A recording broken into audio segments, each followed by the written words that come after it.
If you could change one thing about your home, what would it be? A new kitchen, a new master bath, maybe put in a pool? What if you could do it with no money out of pocket and cheaper monthly payments? SaveWithConrad.com can help, and you can even skip your next 2 house payments. NMLS number 65084, equal housing lender. SaveWithConrad.com.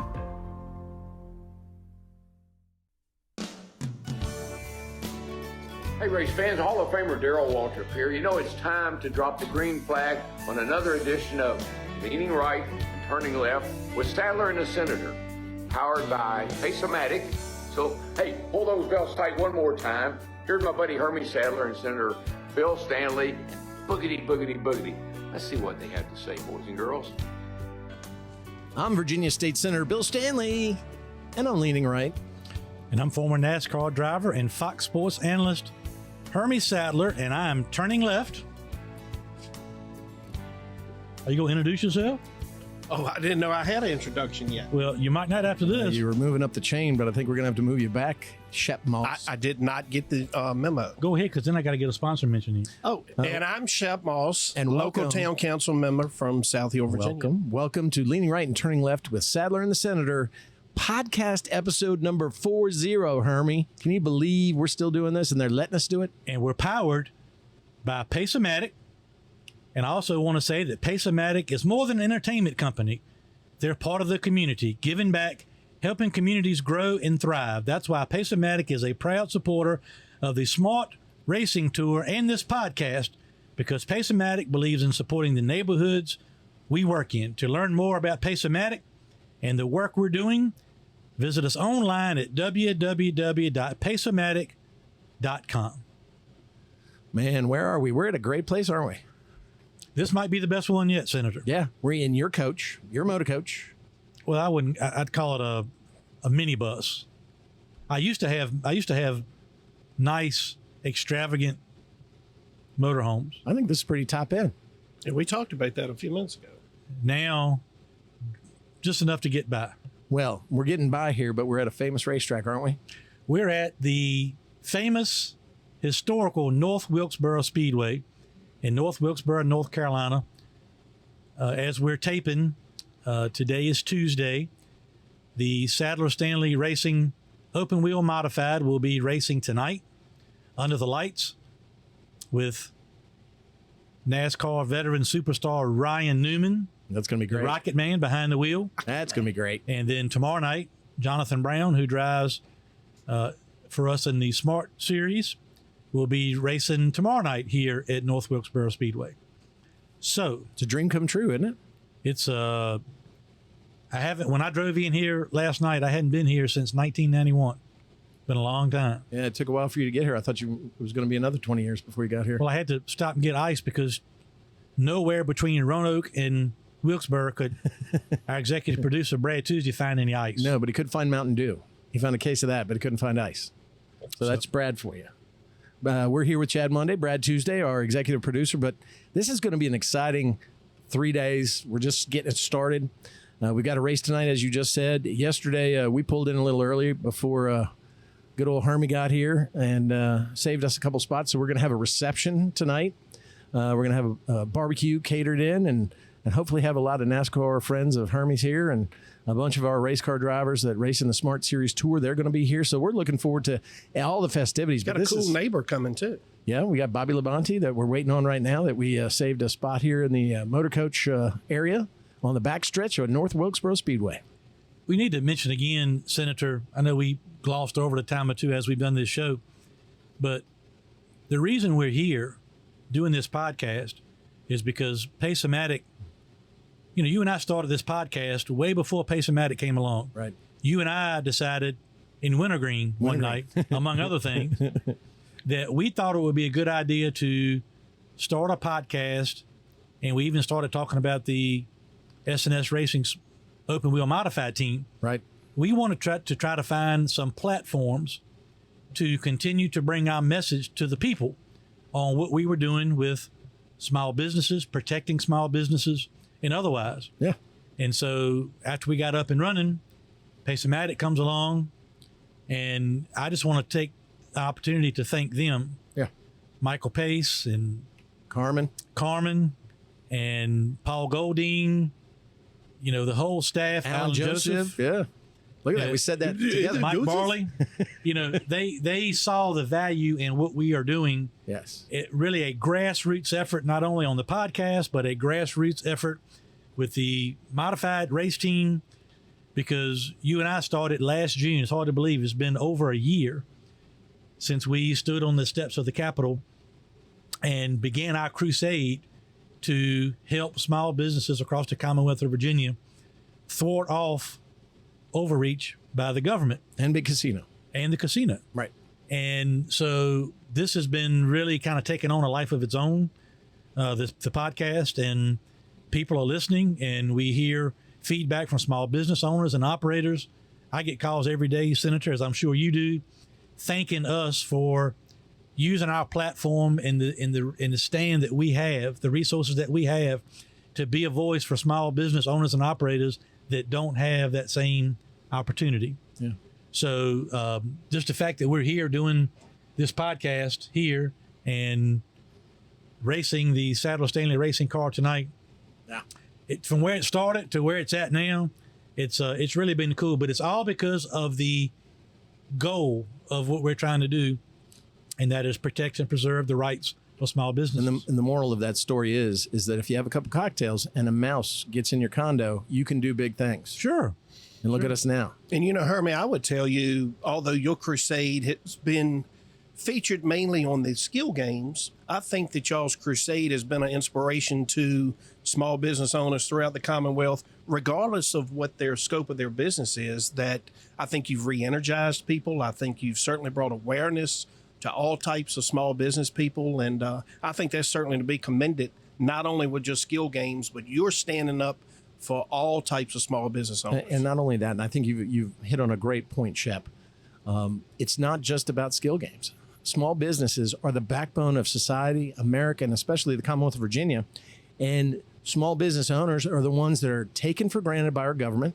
Yes. They are run over by big business that wants to get rid of them, doesn't appreciate them. And yet without small business, our economy would be in the tank, more so than it is now, but it would be in the tank. Small businesses employ the most people in the Commonwealth of Virginia. They are the largest employer in the Commonwealth of Virginia. And yet we as a government don't do anything to protect them like we should. And so this skill game fight that we've had and this podcast, what we talk about, is just, I think, a platform for what will be other issues, not just when skill games are finally settled one way or the other, but we think it's going to be positive for us.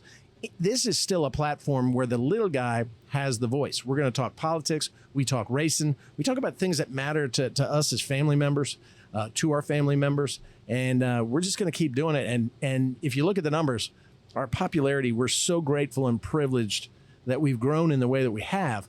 But now we're being talked about, and people are listening to us, and they're taking notice. And some of them are energized, as Hermie, you just said, and some of them are scared. And guess who are the scared ones? Casinos, people in government, people that care more about maybe having a title to their name like delegate or senator rather than actually doing the job that it requires. Now, what do you mean we're being talked about exactly? Well, let's do my leaning right moment.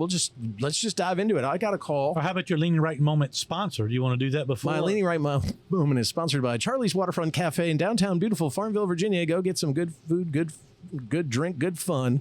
My good friend Tom Graziano, tell him that you heard about his great restaurant from the Leaning Right and Turning Left with Sadler and the Senator podcast, and he might give you some discount. And he's fired up, ready to go. That was the quickest ad he's ever given. I'm mad. He is ready to go. What kind of phone call did you get? So I got a phone call from a very good friend of mine. Today? Yes. In fact, just before I came into your coach. Right.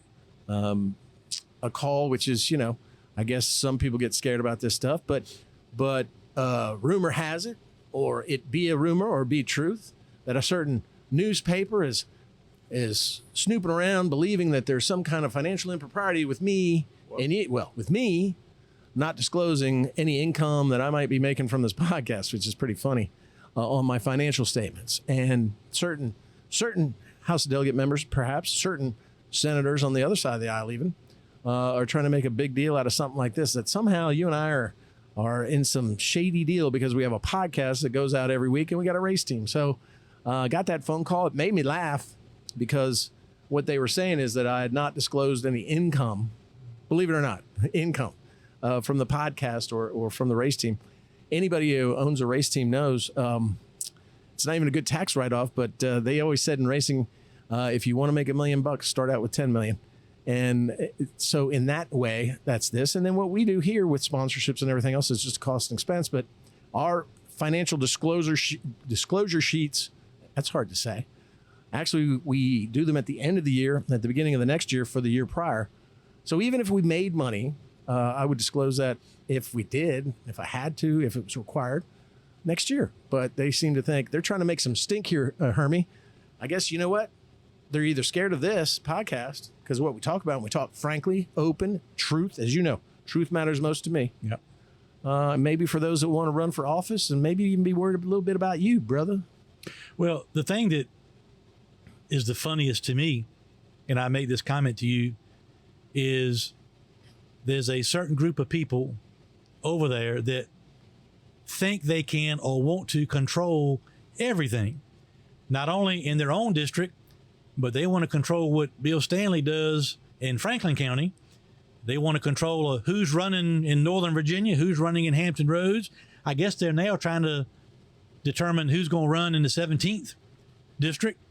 And they want to control the narrative of every piece of what goes on in the Commonwealth of Virginia. Yeah. That's the OG. The old guard. And you have a little bit of an issue with that, even in South Heel. Oh, absolutely. Because those people become entrenched. They get used to the power. They get used to people calling them, oh, great one. How can we donate to your campaign? And can you do this for us? And they can say that they're doing something that they're not. They take credit for something like broadband or something that they had nothing to do with. But people believe it because they believe it. They've convinced themselves that they're doing these great things. And they go up there and they want to be called senator or delegate or councilman. And they think that matters, that it means something. And in the end, all it is a great power grab because they care about themselves rather than caring about the people that they serve. You know, when I look at my job as a state senator, it is a mighty obligation. Constituent services are a daily thing that we work with to try to make people's lives better. If we can connect them with a government resource that might solve their problem, that's a huge deal. There's a lot of people in the House and the Senate don't even engage in that. And then you go to the Senate, and what we do is we sit down every summer we start thinking about bills. What's going to make a difference? How are we going to change lives? How are we going to make things better? How are we going to change policy in Virginia? Because ultimately you have to go in there with a mindset. Because remember, my mother said when I got sworn in that day, and I said, aren't you proud? Your son's a senator now. She looked at me and said, don't f it up. And that's what I've always thought about. But ever since, you have an obligation to do your job, because when you're gone, they're not going to think about you anymore. The legacy that you leave in politics is the things that you do, not that somebody called you senator or delegate. Let me ask you a question. So if you are, in your case, an elected state senator, you have to disclose your business dealings in privately owned corporations as well? Or how does that work? So especially after, if you remember Bob McDonnell when he was governor, and there was that dispute that went on with the gentleman that owned a nicotine kind of based company that he was giving money to the McDonald's. We had very relaxed donation and requirements for income and all of those things. After that, we in the General Assembly tightened reporting requirements. But what we're supposed to do is say whatever real property we own, whatever corporations we're a member of, whether we hold any stocks, which I have no stocks on the publicly traded stocks. But if we derive certain income from them, and then you disclose them. And so for this year in 2022, we do it every year. We write a financial disclosure statement and we file it for 2021. So next year, 2023, we'll file it for this year. And in this case, I guess they're thinking that you and I are making some grand amount of money in this podcast. And then I guess I should have reported it, even though the podcast didn't begin until after actually we went back to session. It might have been an idea. We might have been lining up contracts and sponsors, but we never got it off the ground until this year. And the same with the race team. I mean, I remember looking at our race car and it was on the floor in pieces just in the beginning of this year. So, you know, if there is income, I can't say there is. I mean, we have expenses in this podcast. We have a great partnership with Podcast Heat. They do a lot of our production. So there may be nothing left. And if there is, if it's within the reporting requirements, then I'll report it. No big deal. Just so I can differentiate. someone paying a sponsorship for us to do a podcast, provide a service, how is that different from, or is it the same as, in their term, a donation? Well, because it's not a donation. We report our donations through the State Board of Elections. You do it on a quarterly basis or 6-month basis. If it's an election season, if there's a donation of a certain amount, you report those within a certain amount of time, like 5 or 10 days. But otherwise, those donations are reported through SBE, and you fill out that form. This is about your personal business, which just makes sure, really, ultimately, that what they're trying to find and make sure that you don't have is a conflict, and make sure that you're not voting for legislation that would help a company that you're actually a member of or own stock in. And so you'd be surprised at how many people in the General Assembly own stock in Dominion Energy. I don't. But there are tons, and they're voting on Dominion Energy Matters. I would think if I owned that stock, I would do what's called an R36, which is abstain. If you notice in all the casino legislation that came in, ever since we started our lawsuit, I have abstained. I do not vote on that. I do not speak about it on the floor. You represent me in our lawsuit, which is in that. I have a client, you, that has a personal stake in the outcome. Mm-hmm. One could say even, in my mind, with Pace-O-Matic being a sponsor, because I have that relationship there, that I wouldn't vote on anything that would affect them or anything in that industry, because it's the right thing to do. It's the ethical and moral thing to do. I see a lot, where there are legislators, when I look over and they're voting on things, I'm wondering, what, maybe they're not applying the same measurement that I am, because otherwise I look at them like, well, I don't get why you're voting on this. You should be R36. So they're trying to cloud you up a little bit, I guess, by asking these questions. But as I sit here today, I'm a private citizen that is doing this podcast with you. What do I have to do with all that? Nothing. Okay. Nothing, except you're my buddy, and we decided to that we took something that we talked about and we're passionate about and made it come true. Quite frankly, it's American ingenuity. It's entrepreneurship. It's small business. This is a small business, but they're threatened by it. And quite frankly, I think if you look at what this is a platform where you and I get to talk honestly, openly, and freely about what your political views are, what our problems are in Virginia, and how we solve them, not just with skill games.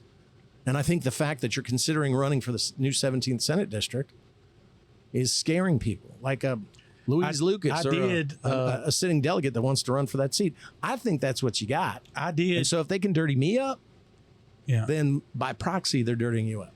I did communicate with some family and friends over the last couple of weeks, and I did put up a couple things on social media for the people that have asked and followed it, and said basically I plan to announce any plans that I might have, make a decision, make them known publicly on November the 9th, mm-hmm. which is the day after Election Day in this November, because I firmly believe that regardless of what my decision may be, that people should maintain their focus, priority on this November's elections Very first. important elections.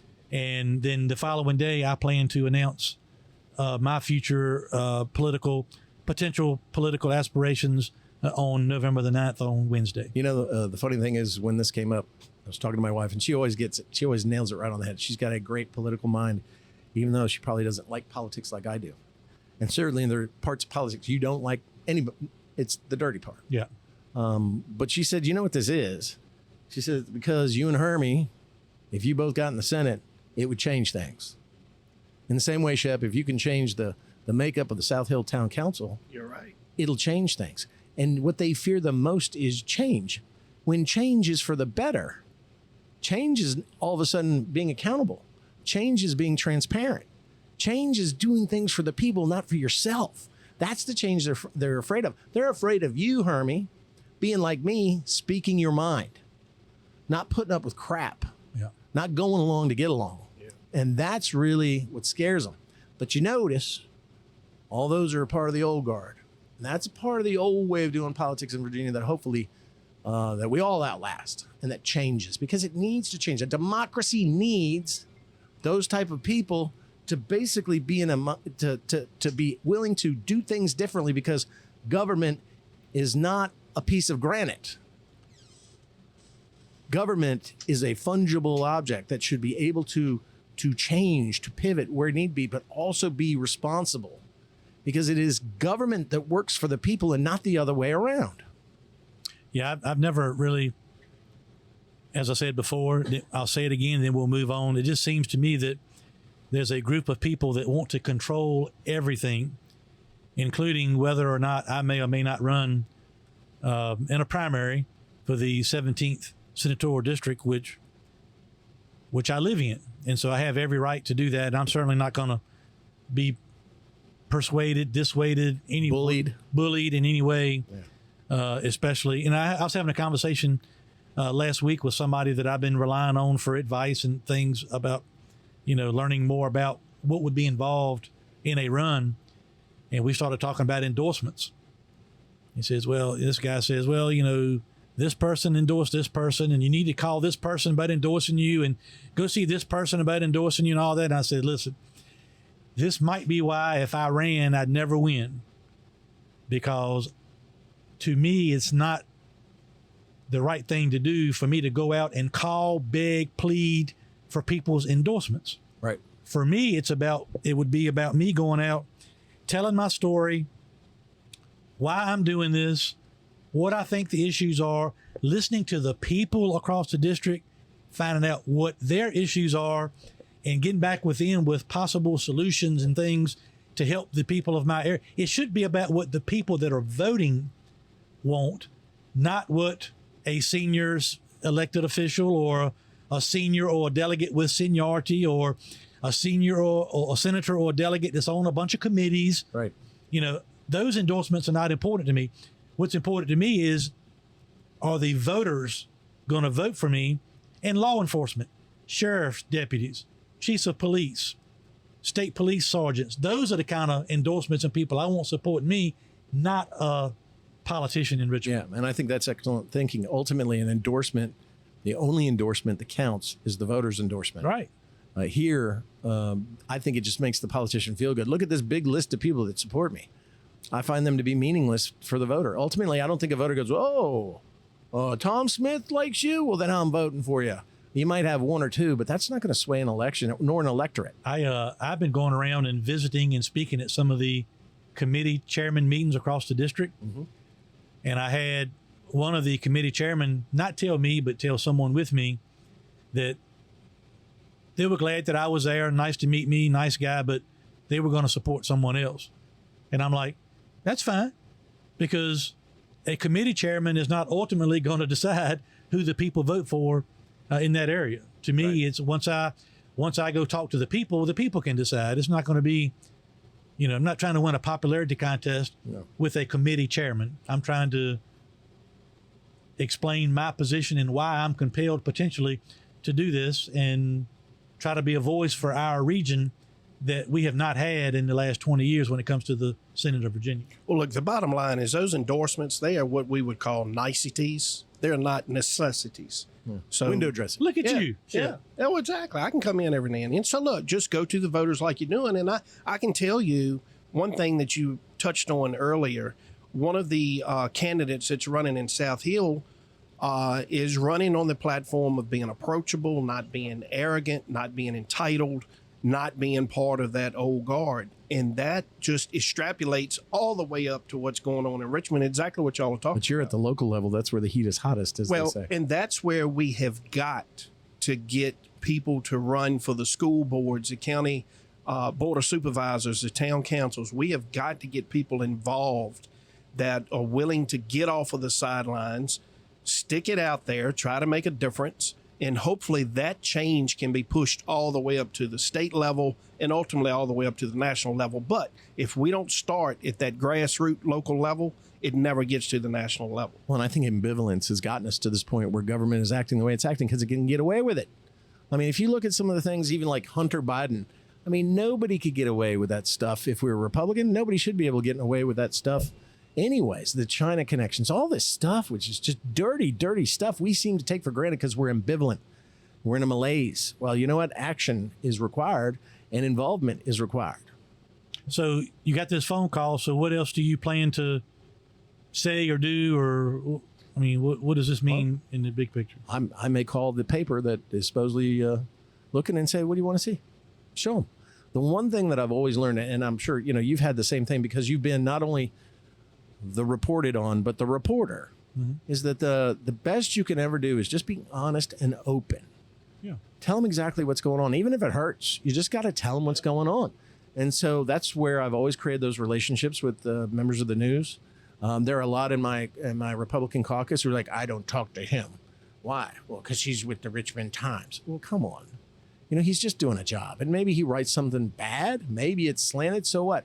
But at least you can talk about it. Hermie, if you think about it, back when we came out of session, I talked to the Attorney General. We knew that perhaps they would be legislating skill games in the budget. And I said, hey, let's just take this up. Maybe we should continue this off because we didn't know when we were going to get a budget. And they said, okay, sure, let's continue the injunction. We all agreed that was a possibility. Heck, it turned out to be prescient because it was true. And so it was a good move on our part. But what came out in the news, because somebody planted that story, Bill Stanley used his legislative privilege to get the injunction continued for the benefit of his client, Hermie Sadler, which was an absolute falsehood. And I called that reporter when it was going around because I'd heard it, and I talked to him for a long time. I think it watered down the story, but the byline of that story had already been written, and they weren't going to change it. They watered it down a bit. But, I'd always had a good relationship with that guy. I talked and told him everything honestly and open that I possibly could, educating him. That's what I'm always going to do because I think you have to. And, if they say, can I get a comment on this? And you go, I'm not going to comment on that. Then they respect that as much as anything else. But I'm going to talk to them. I'm going to say, what do you want to know? This old guard you're referring to has been discrediting our lawsuit and the reasons behind it since the very beginning. And it's all because of the political gain and financial gain they all have with the casinos and the out-of-state interest, which baffles me because in this new 17th district we've been talking about, the small business owners and operators are the backbone of that entire district. Well, let's speculate a little bit. So who would be out there trying to push a story like that would benefit from trying to, I guess, try to dirty me up and by proxy dirtying you up? Who would that be? Maybe a Louise Lucas type who might be wanting to move, a Democrat stalwart who's been in the Senate a long time and wants to keep her power and her job, might want to move into that district, is afraid of you. Somebody on their side that, we've freed the Beagles. Whenever you get a lot of press about that, and we've gotten a lot of national press about that, well, then somebody wants to put a dirty story, try to dirty you up that way. Somebody who's listening to this podcast and doesn't like the truth being told. Sounds like it is to me. Or maybe somebody from our side on the Republican side that wants that job that perhaps you may be running for. We don't know yet, but wants to dirty you up. And the only way to go after you is by proxy through me. Yeah. Because everybody knows that I support you and think it'd be a great idea for you, for Virginia, for you to run for the 17th Senate District. Man, you would make a difference. It's always great to have a loud voice, a powerful voice in Southside Virginia fighting against Northern Virginia. We certainly hadn't had that Hampton Roads. In the last we need it. many years. We haven't. We're outnumbered. And so, I had Billy Carrico. He was from Southwest. He retired. But he and I would just, give the 1-2 punch all the time against the Northern Virginia Democrats, and they didn't like it. I mean, sometimes our minority leader, or majority leader at the time, kind of look at us and give us the wave of the finger like, go get them, guys. But we have to be, because we have to fight for our people. Yeah. And we're not afraid.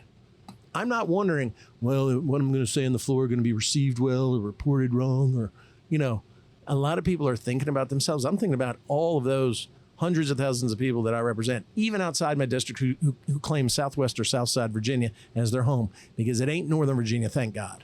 One of the things that I've heard, as I said, I've been going around some of these committee meetings, introducing myself, and obviously Emily Brewer has already announced that she's going to run for the 17th Senate seat. So if I decide to run, there'll be a primary or convention.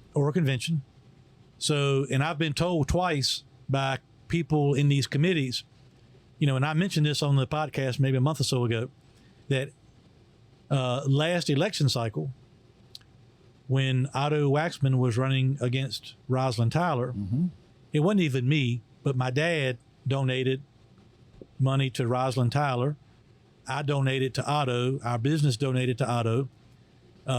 We allowed both of them to put signs up if they wanted to. And somebody asked me why. And I said, well, personally, I think Otto needs to be elected. And I think the way he'll govern will be much better for Southside Virginia, not only raising a family, but running a business and different policies and otherwise. I said, but also, if I sit in front of one of my convenience stores in Emporia and look at my workforce, I have a very diverse workforce. I have a very diverse customer base. You really do. I didn't think it was my place to promote the message of Otto and not promote the voice of the opponent. Yeah. So we did both. You're participating fairly in the political process. But somebody is going around to these committee chairmen across the 17th district and saying, hey, Hermie or somebody in his family donated $500 to Rosalind Tyler, last year. And I'm like trying to make it sound like I don't even know if I'm a Republican or not. Right. And so somebody said what they're doing. Somebody said something to me about this to me the other night. And I said, listen, 99.995 of the money that my family's ever donated has been to Republican causes. I am in the petroleum business, and I'm a former NASCAR driver, and I sued the Democratic governor of Virginia and the Democratic attorney general. And you want to ask me if you don't know where I stand? Right. So if you think about it, it's really laughable. Yeah. But if that's all they got to go in and say, hey, but I look at it like really and truly, if you really want I want everybody to be heard, and everybody can make the best, when it comes time to vote, make the most informed decisions you can. How can I promote the speech of one candidate, but purposely stifle the speech of another? So at that time, in my personal view, I supported what I thought was correct, but operating a business, we made the decision that, we should let both be heard and let the people make the informed decisions. And that's what they did. And they made the right one. And Otto won. Yeah. So it's just things like that tickle me, because they want to go in, instead of letting me go in and introduce myself, tell my story, what's important to me, things like protecting small business, things like runaway inflation and the policies they've created, things like special needs, my daughter and group homes and the issues with some of them, and early intervention with, instead of me going to tell my story and letting the people decide, I guess the political thing to do is to go in and try to say, hey, Hermie doesn't really even know what he is. Right. So, it's just blame both sides of the fence. Yeah. Yeah. He's an opportunist. He's not loyal. Yeah. Because everybody, it's really sad. Everybody in politics on both sides has a litmus test. Yeah.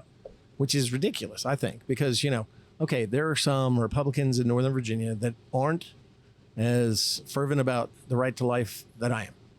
But you know what? They're going to vote with me on everything else, and they're probably going to vote pro-life anyway. Yeah. But they're just not lifey enough.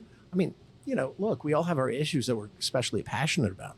But when we start applying those litmus tests or immediate disqualifiers, as that would be, and that's what they're saying, basically, Hermie, is your family gave $500 to Ross Tyler, who had been there for umpteen years, by the way. Yeah. I mean, and quite frankly, Otto worked really hard, but, look, we were sitting on the sidelines and we didn't think, we wanted him. I gave money to Otto. We wanted him to win, but, we were practical. Roz had been there for a while. Yeah.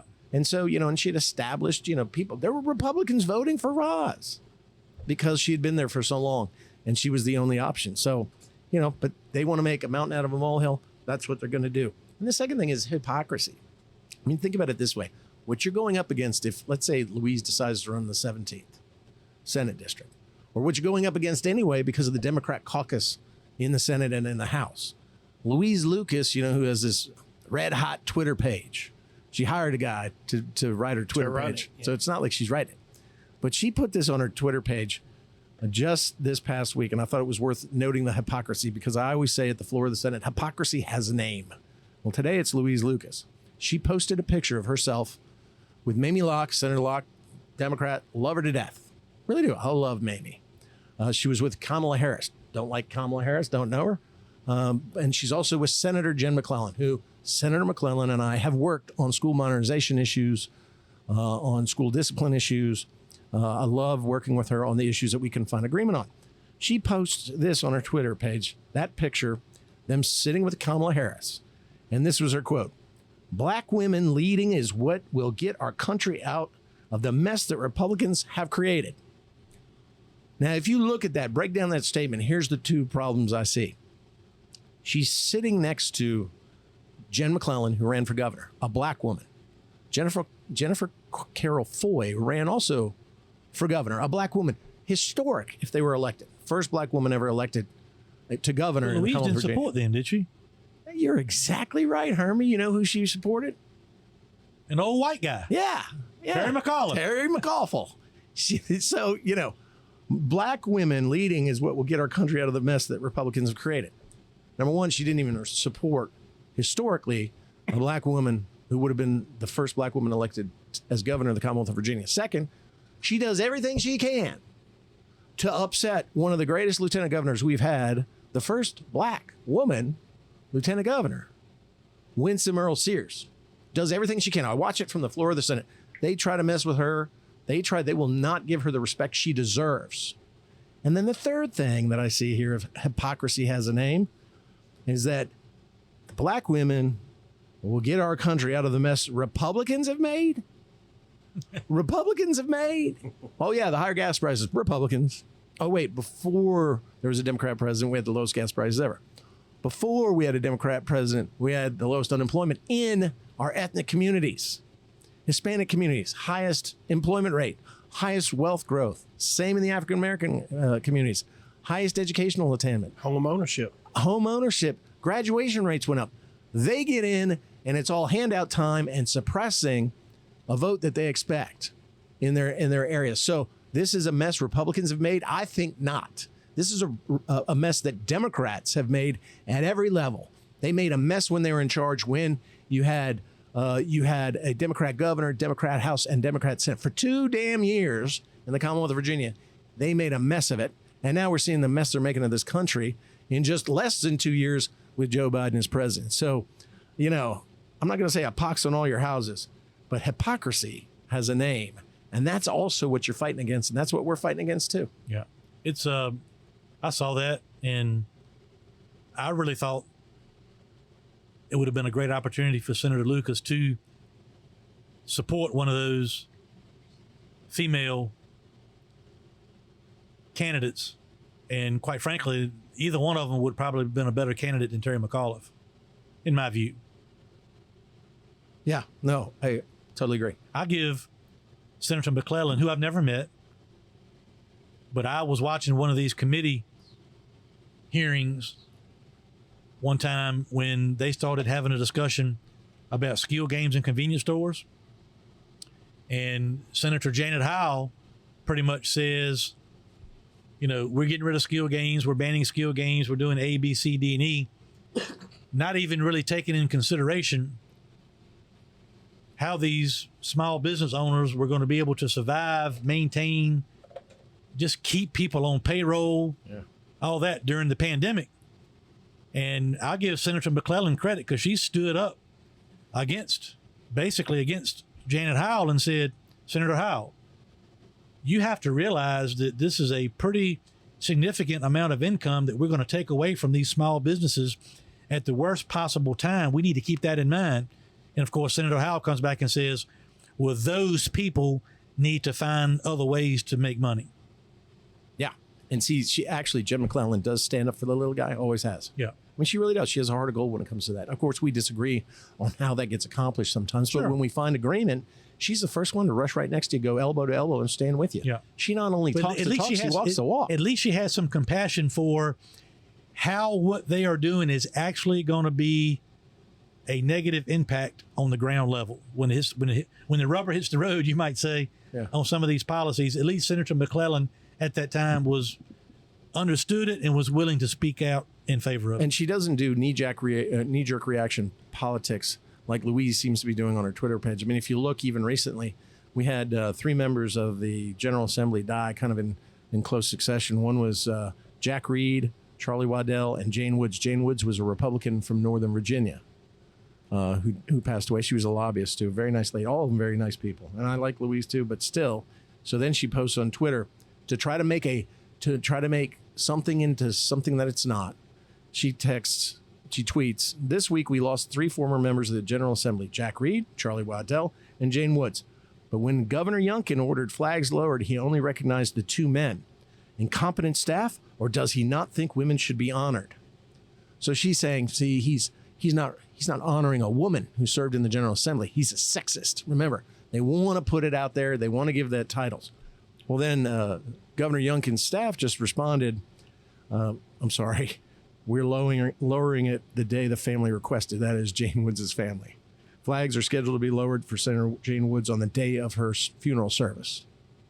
But see, this is a knee-jerk reaction stuff that they want. They want to create discord. They want to create separation. Divisiveness. Everything is done with a divisive intent from Louise. They're trying to be a lightning rod. Ridiculous. Hey, let me ask you something. What does not Louise Lucas, what does Senator Howell do? What does she do in her professional life? She's obviously not a business person to make the comment she's not. That they'll just have to replace that. Janet Howell is not. Janet Howell. So she has no idea what it takes to run not to my knowledge. No. Business. No, I think her husband runs a big business, but I don't think she has any involvement. But that's my thought. I mean, I'm not sure. I think Louise Lucas operates different businesses and like houses for people with special needs and stuff like that. But right. It doesn't matter. You'd be surprised how many people are retired on the D side. Everybody, we're in the Republican side. I don't think there's somebody there that ain't working, ain't got a job, ain't got a business. And we're like, come on, can we wrap this up? Because I got to get back. Right. And I got to make a living for my family. Do you have any more leaning right topics you want to hit? I just want one more because I think it's timely. Because I want to kind of prep people. Yeah. For my turning left, I'm making an executive decision right here live on the podcast. Yeah. The turning left, we're going to take a break after this next leaning right moment. And then I'm going to take a microphone and go down inside of the pits at North Wilkesboro Speedway and just see who I can find and do some interviews with some racing personalities here at the racetrack. And then for my turning left moment for today, we'll play some of those interviews that we do with people that are here watching the race at North Wilkesboro Speedway down in the pit area. You okay with that? Yeah, that sounds great. You're getting back to your old job. I think not necessarily. But I'm we've gonna go down. We've been leaving Shep out, so you need to be walking with Shep so he can make some smart ass comments right alongside you. Is that okay? Yeah. Now, all right. The only reason I want to bring this up, so you want me to start a fight in the pits? Is what you want? Yeah, and then we can film it, and we'll make a lot of money on like TikTok or something. So look, you remember in our last podcast, we had a guy that works on this on the Council for Economic Development. You talking about D's nuts? I'm talking about these nuts. Got him! Got him! D's nuts. He's back. Michael D's nuts. His name is Brian Dees. Brian D. Brian Dees, aka nuts D's was nuts. the most important. Yeah. Now so remember, what's his title? He's the chairman of the Economic Council for What's the president. His name is I can't remember. It's these nuts. Got him! I love that. Sounds like fuzzy nuts. It's never going to get old. So anyway, Brian That's Dees. never an issue because we are also sponsored by Manscaped. That is true. All right. Dem nuts. So remember, Ryan Dees, if you remember, confessed on exactly what the Biden administration was trying to do. And Brad, let's play that just to remind people that it's not about the American way, liberty and justice and freedom. It's about. They say that this could be a long war measured in years. And I think everybody understands why this is happening. But is it sustainable? What do you say to those families who say, listen, we can't afford to pay $4.85 a gallon for months, if not years. This is just not sustainable. Well, what you heard from the president today was a clear articulation of the stakes. This is about the future of the liberal world order, and we have to stand firm. What you heard from the president today is that we're trying to take all of your jobs and mine F you to do our ways. Did you hear that? Hell did he just say? Yeah. The new liberal world. What is this? Hulk Hogan and NWO or something? What It's the hell is going on? Brian Dees, otherwise known as. These nuts. Got him! Well, he's at it again. He's at it again because guess what, Hermie? Are we in a recession? Oh, are we in a recession? Yes. Sir. Yeah. Depends on who you ask. Are the we in a Democrats, recession? well, the Democrats and the Main Street media seem to be trying to change the definition of what a recession is. A recession. It's always been Republican and Democrat. Used to be 2 quarters of negative GDP growth, gross domestic product growth. Absolutely. 2 quarters, you're in a recession. We've just hit 2 quarters of negative GDP growth. But D's Nuts is at it again, man, because now what it is does not appear to be what it is. Ladies and gentlemen, D's Nuts and Biden's position on recession. On the definition of recession, which has been an issue that I know many of you have reported on. As Secretary Yellen said on Sunday, 2 negative quarters of GDP growth is not the technical definition of recession. It's not the definition that economists have traditionally relied on. On the definition of recession, which has been an issue that I know many of you have reported on.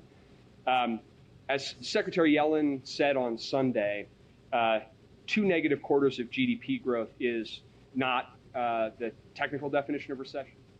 There you go. Well, we repeated it just so you know. Technically, he's a dumbass. Technically. I mean, it's like saying fuzzy nuts doesn't need manscaped. We all know it does. No. And today, all cats are dogs. And that's who's leading us? There'll be iguanas. I mean, what are you talking about? I mean, everybody's feeling the pinch. I mean, I don't know about you, but I just went to get some tenderloin, a beef tenderloin, that usually costs something per pound. It went up $6 a pound. Wow. $6. I mean, from the last time, and I got one not too long ago. I went and get the Wagyu beef out of Kroger. They got it they got a little piece of sirloin. It's really good beef. Get it if you got it. The way you cook, that could get expensive. Well, that went up $9. It was a $9 piece of meat. Now it's $18. So with inflation going up, job growth stagnating, we've got stagflation. And this guy says, well, it's really not. It's not a recession. Tuesday is now Wednesday. It's not technically the definition. But, and then you know what they also did? He also touted the fact that, hey, gas prices have come down 31 cents, man, thanks to Biden, even though Biden said he had nothing to do with gas prices going up. But then they think it's great that gas prices are $4.50 a gallon. What are they now, Herm? Trending down close to $4, $3.99 in Virginia. Now, nationwide, I think it's a higher $4.21, $4.30, right in there. I saw $3.76 actually. Now they say though, what they're saying is basically, the guy's losing money on that station. But what they're saying now is you should be grateful that you're paying $4 a gallon, because what they want you to do is drive an electric car. That's definitely what it's about. That's ridiculous. So there you go. That's my leaning right moment of hypocrisy, truth, and the American way. The turning left moment, we'll come back after break, and it's going to be a lot of fun.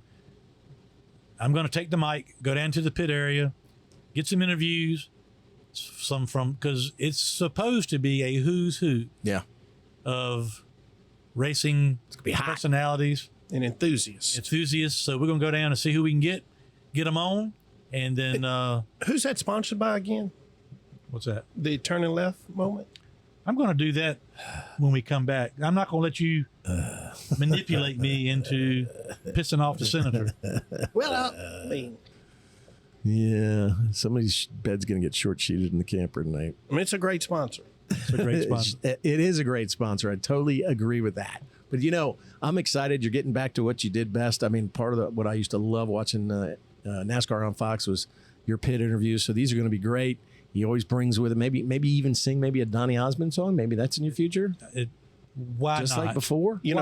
I got to see today why you spent so much time trying to lock down and nail down this damn sponsor. Okay. Now I see why you spent so much time on it. All right. We're on top of that situation. That's a compliment. And the leaning right and turning left with Sadler and the Senator is powered by Pace-O-Matic. We'll take a short break, and we'll be back with, we don't know yet, but I promise it'll be good. And maybe without Shep. See you guys. I'm going to sit with the sponsor. Thank y'all for listening. We'll be right back.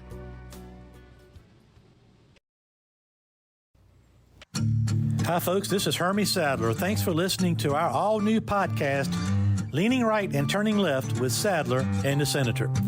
I hope you are enjoying the show as much as Senator Stanley and I enjoy bringing it to you. Whether you're a family traveling together or a truck driver hauling freight up and down the highway, I hope you will take the time to visit one of our Sadler Travel Plaza locations in Virginia and North Carolina. Sadler Travel Plaza locations are licensed dealer locations for Pilot Travel Centers. And we also carry Shell Motiva petroleum products for our four-wheel friends.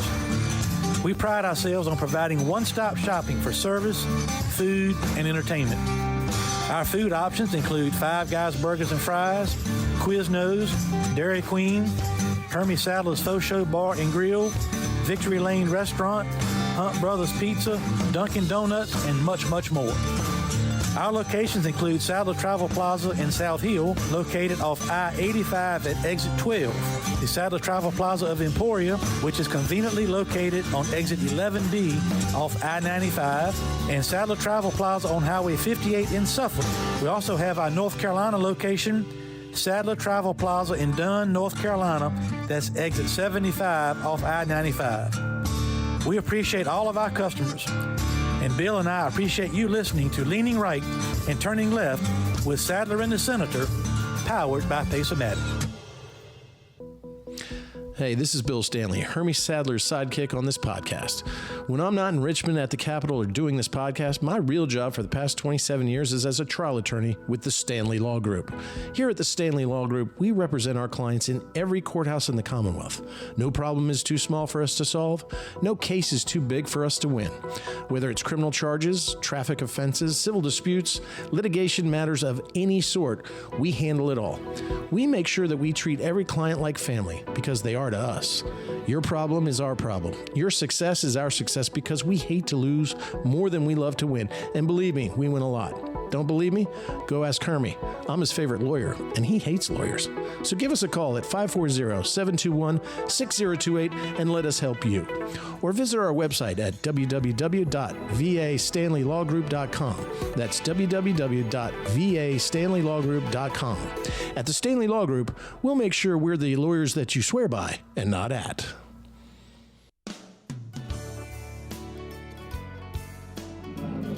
And we're back.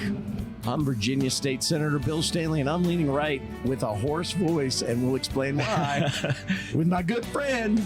And I'm former NASCAR driver and Fox Sports analyst Hermie Sadler, and I think I'm still turning left with a no voice. I feel like I tried to sing for about an hour and a half, but the good news is, the great news is, our driver, the Rocket Man, Ryan Newman, just put the Pace-O-Matic car in Victory Lane and they return to the historic North Wilkesboro Speedway. Since 1996, a wheel modified. I mean, how awesome was that? And he ran a great race. All that being said, which we'll talk more about the race in a moment, if you're talking about North Wilkesboro Speedway, one of the first few names that comes to mind is Junior Johnson.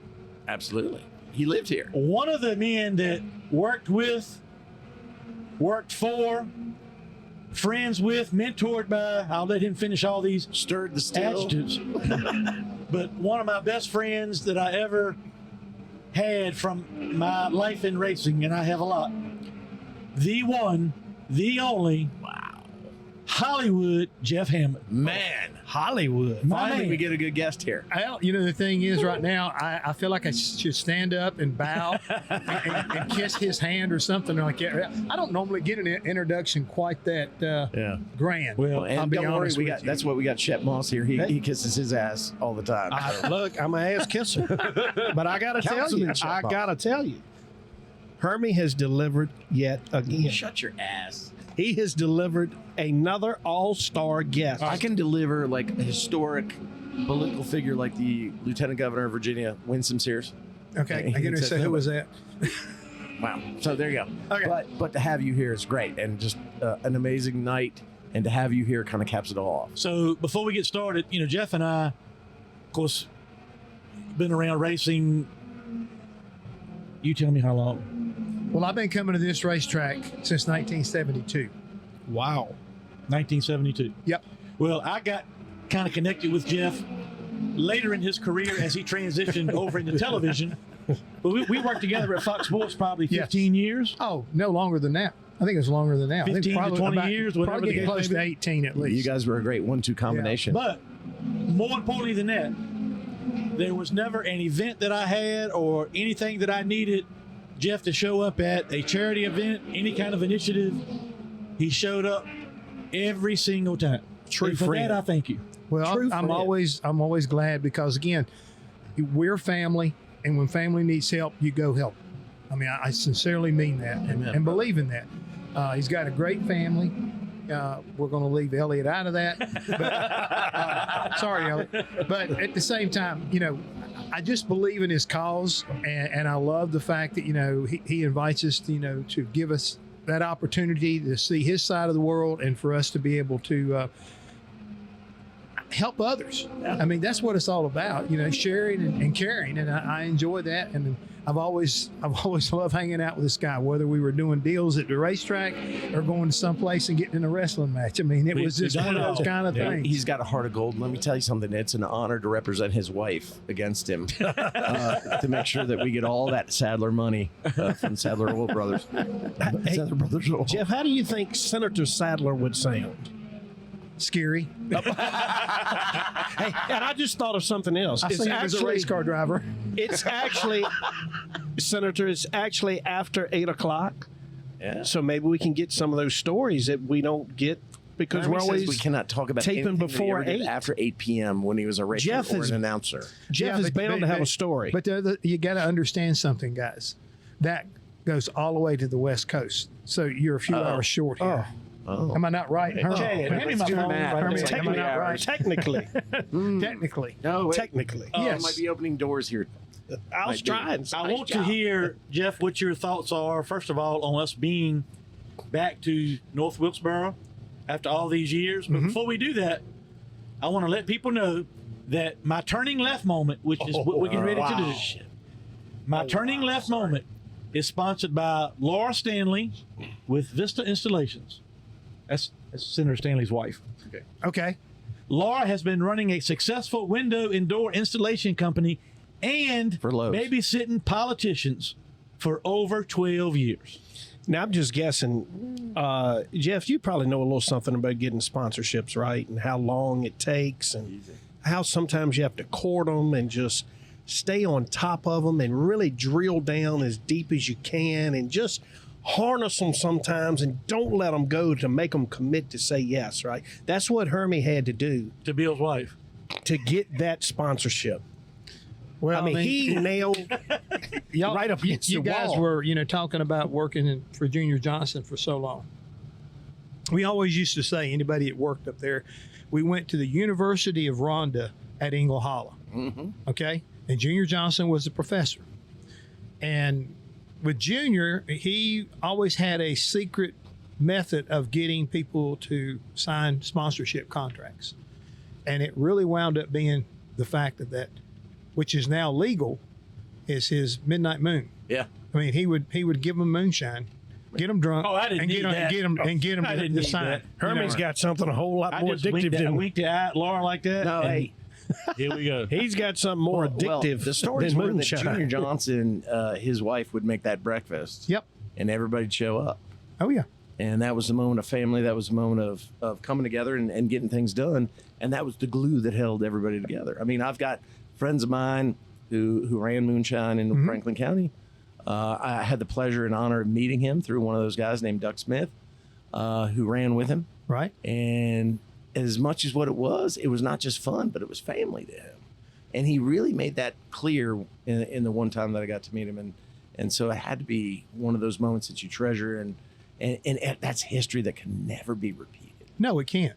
I mean, he was a one of a kind. And in the era that he was the man in the sport, and you know, I was just blessed to work for him for 12 years. Yeah. And in the end, I mean, I learned a lot about life, and a lot about racing, and a lot about how to do things you'd never imagine, like lay out a garden with a mule, pull calves, and put dog collars on raccoons. Wow. So, I mean, yeah, now don't you be laughing at me. Don't you be laughing at me, because I guarantee I can do something you can't do I think you can. and not get bit.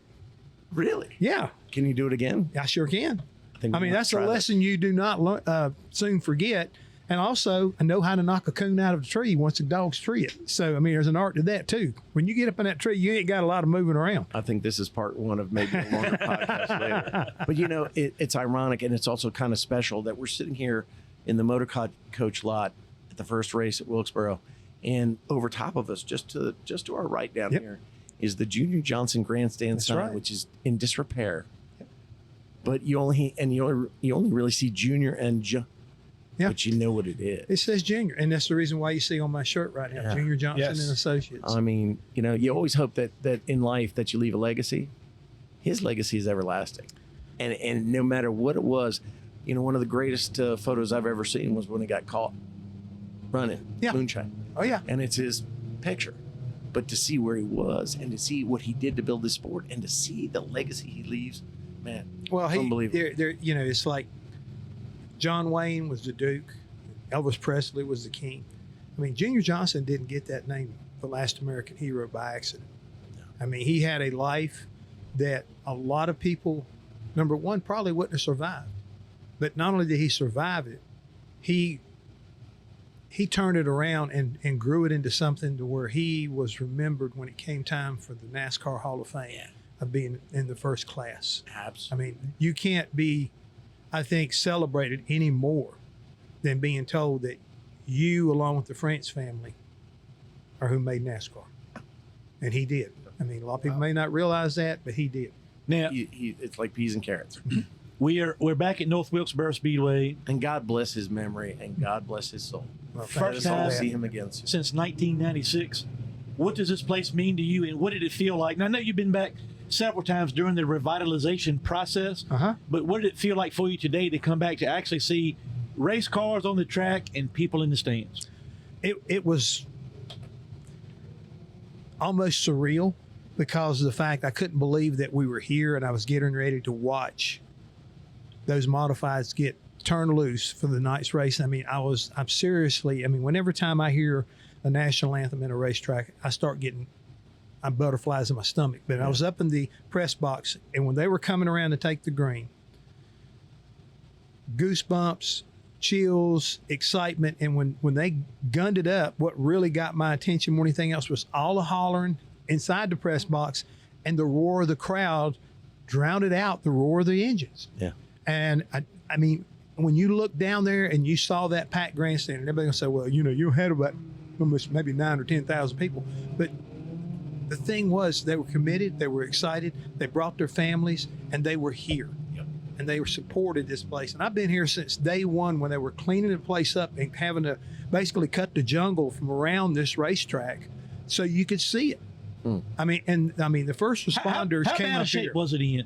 It was grown up. I mean, they had trees growing up in the grandstands. Wow. I mean, the billboards and outside of the racetrack area was all honeysuckles.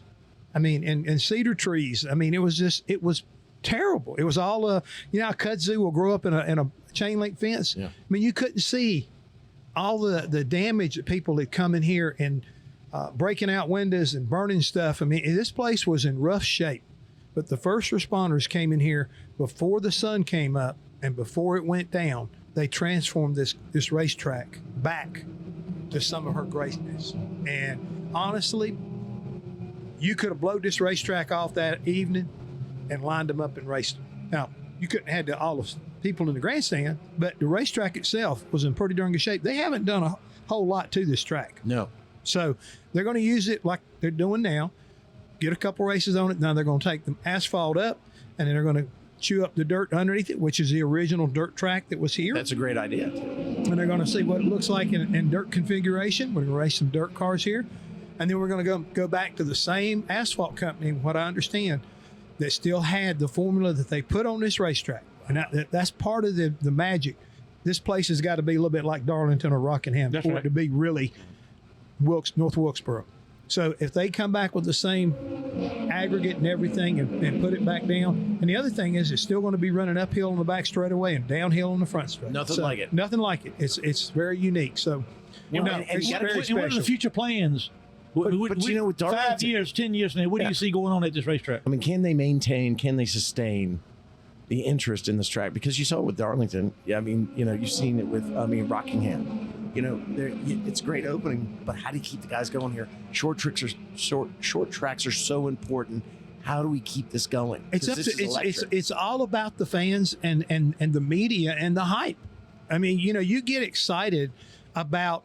It's like I was in Indianapolis this weekend, and we didn't have the crowd they have for the 500. The 500 is its own entity, and they bring in hundreds of thousands of people up there. This racetrack here, if they wind up putting 30,000 seats here, we need 30,000 fans. It's just that simple. I've always told any racetrack, if you want a race to be kept in your city or your state, support it. Yeah. I mean, it'd be no different than Richmond or Martinsville. If people up there don't support those racetracks, NASCAR will start looking for other places to put it. Right. And it's so important that we never lose sight of that. And that comes back to, when you're on the news, people, your sports section, you got to have them with cameramen and reporters coming out and talking about it, not the weekend of the event, but before. Start setting the hype for it. Get it popped up there and figure out how to make ticket sales go. I mean, you guys got a company. You got a product. How you going to make any money if you ain't got people buying? Well, I wanted to touch base on that because this podcast is all about supporting small business throughout the Commonwealth. And this racetrack really is the rebirth of a small business at this point. It's a very small business in an infancy stage right now to get, relaunched. And it's just so important. We're trying to do a similar thing with have this. Southside Speedway back in Virginia. Yeah. Trying to keep it alive. Chesterfield. No, but you're just going to have to get the people there to understand how important is it to you, and they need to understand numbers right here. Bill, it's like here with Wilkes County, by the way. Yep. With Wilkes County. I mean, when they pulled out of here, they wound up losing Lowe's. They lost two other major manufacturing companies that went other places. And I'm not talking about they went to other states. They just left this county and went down around Huntersville, North Carolina, or Mooresville, North Carolina. And that's a big kick in the, Yep. And the thing is, this is the same thing. It can happen any place, anytime. And it's all about getting it going to where your racetrack up in Virginia or this racetrack here in Wilkes County, the people have got to show that they love it. And the people who are in the sport of NASCAR, we got a lot of good fans, but we've got to give them incentive of how we get them to come and spend their money and buy a ticket. And that way you keep it, sustainable. Plus, the racetrack has got to do more than just run a race. Yeah. They got to have fairs here. They've got to have concerts here. They've got to do everything they can possible to make this thing right here work. Well, you've seen like St. Louis, they really put together a good product when they brought that track back. For myself, when I was younger, my dad was a gearhead. We didn't have the internet. We didn't have the distraction. We would sit out on bleachers in 100-degree heat for 3 or 4 hours to watch a race. You've got to get the new fan. And my 11-year-old Chandler, he takes it from the video side, from the sim side, but he comes out here and he feels it. The sound is there, the feel is there, the smell is there, and that's how we have to then revitalize him. And where's the best way to do it? Where a family of 4 can go spend $20 and get some funnel cake or hot dogs. Our short tracks in our rural areas.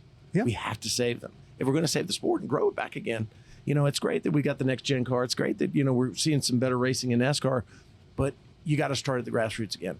And I'm telling you, for our rural areas, they need it because they're getting hammered in the economically. This is where it happens again. And that's why Hermie and I got together and decided to form this race team, because it's with the open wheel modified, which is some of the best fast racing you can get. It's always on a short track in a rural area. And quite frankly, it makes for a great family entertainment night, and it saves that rural area, those small businesses that we talk about and fight for. And you're talking about 8,000 or 9,000 people. Well, this is on a Tuesday night.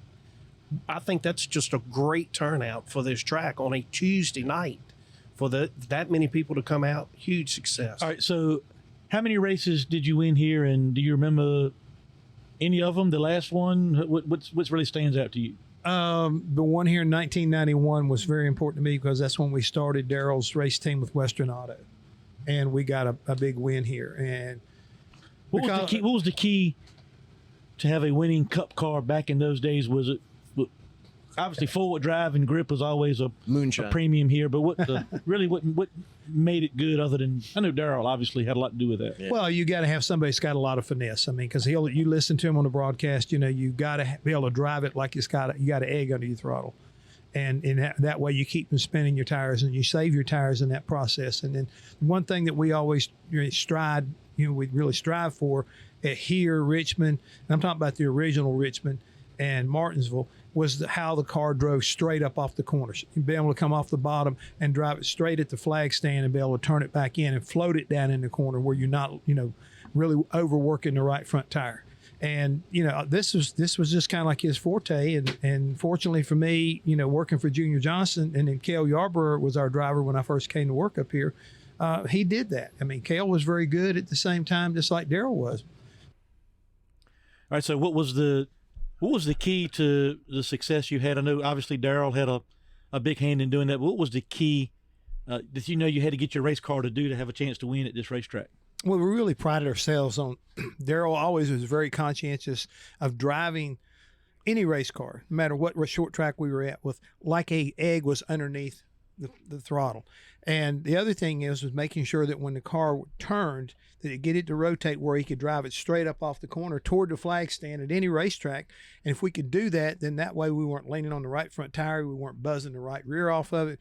And in the long run, with his finesse, we were able to win a lot of short tracks and be very successful at places like here and Bristol and Martinsville and Richmond. So that was just one of the things. He was king of the short tracks. We used to love to go to Nashville and run over there the same way. Any place that you had to have tire management and patience. That's where we used to always excel. Who were, obviously Darrell Waltrip and Cale Yarborough, you're known for your career, the wins. What other drivers did you work with in your career? I worked with Bobby Hamilton. I also worked with Chad Little, Greg Sachs, Terry Labonte, Loy Allen. I mean, I've worked with quite a few of them. The last driver that I worked for was when I was at Jack Rouse with Jack Rouse. At that time, it was Rouse Industries, but was Kurt Busch. Now, when I think about drivers, when I think about Darrell Waltrip, Kurt Busch. Yeah. Listen, Wow. when I think about what was that like? When I think about Darrell Waltrip, I think about finesse, and when I think about Cale Yarborough, I think about up on the wheel aggressive. Were they different driving styles? Did you have to set the cars up different for those two drivers?